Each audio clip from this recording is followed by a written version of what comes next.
APF Holdings, olu ražotājs, olu produkti, apakšvirziens ir arī uzturu bagātinātāji.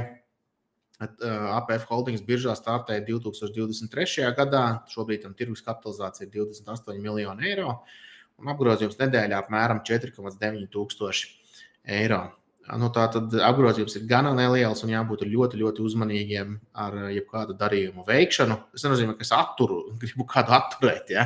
Nē, nebūtu. Vienkārši ir jāņem vērā to, ka ir jāizmanto limita orderi un jābūt prātīgiem ar to, kā mēs uz orderus liekam, lai neizbīdītu pārāk daudz cenu. Pati cena nav īstenībā svarīga, mēs viņu izbīdam, neizbīdam, bet gala rezultāts ir tas, ka mēs vienkārši vai nopirksim pa dārgu vai pārdot pa lētu.